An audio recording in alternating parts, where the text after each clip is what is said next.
Nowadays, social media is overloaded by talented people who transform their notes into masterpieces. I'm a huge fan of stationery stuff and different ways of journaling, but I find it difficult to make beautiful and creative notes while I'm trying to learn something new. Because I know I'm not the only one in this situation, I'm sharing with you the note-taking system that has worked to me so far. So, let's start!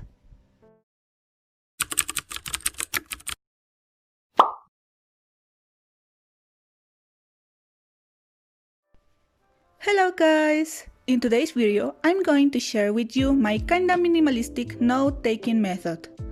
And first of all, what did I take into consideration to choose the note-taking method I have?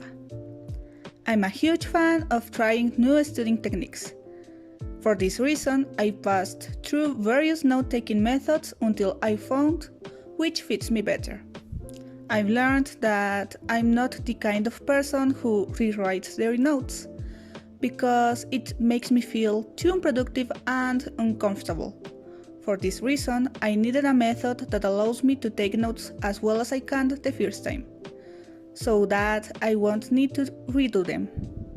Another fact that I've learned about myself is that I prefer having pretty but clean and neat notes. That without sacrificing the opportunity to add extra useful information inside my notes. So I needed to try to avoid those annoying post-its which disturb me and having a color code instead. Also, to feel motivated about studying without, let alone, writing quickly, I searched for a method that looks cute but which is useful at the same time. Having those in mind, I've constructed my own note-taking method little by little.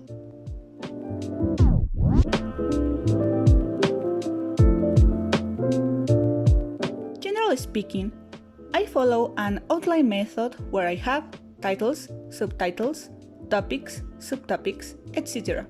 But in order to add extra information which allows me to understand the topic better, I insert what I've named info boxes, which are different topics that are related to the main one, that I consider necessary to fully explain to myself the topic. Also, it's important to mention that to make my notes less boring, I choose fixed formats for my title, subtitles, etc.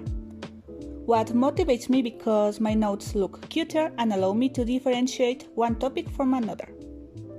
Before, I used to write each topic in a color that allowed me to differentiate the different topics from each other. But I recently noticed that I could take more advantage of colors by color coding my notes. If you wanna do the same, I strongly recommend using colors that you like, so that you can easily remember the meaning you've assigned to them. In my case, I have two different color codes depending on what I am studying. On my law courses or theoretical courses in general, I've assigned color pink or purple to titles and subtitles, blue for authors, red for bibliography, orange for examples, brown for law, black for general text, and gray for extra important information which is not as long as information what are contained into info boxes. And taking into consideration how different are my needs while I'm studying languages, I created another similar but different color code for them. In this case, I use red for negative sentences, green for positive, and blue for the neutral ones. Also, if it's necessary, I use light blue for passive voice and light green for the active one, and the rest are exactly the same. And another issue what I struggled with is what should I do if I did previous research.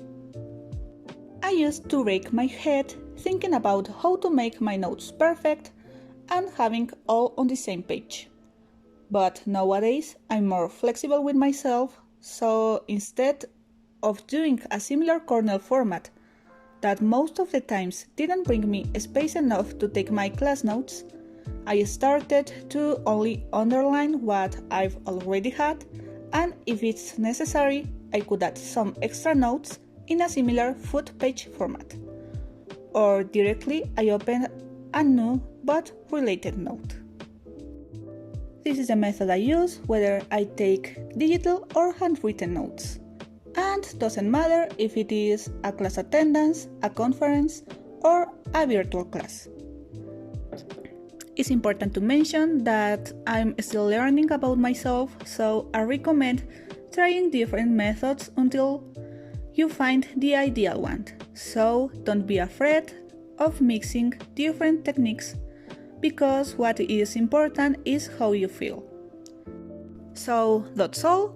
I hope you've enjoyed this video and see you next week. Bye bye!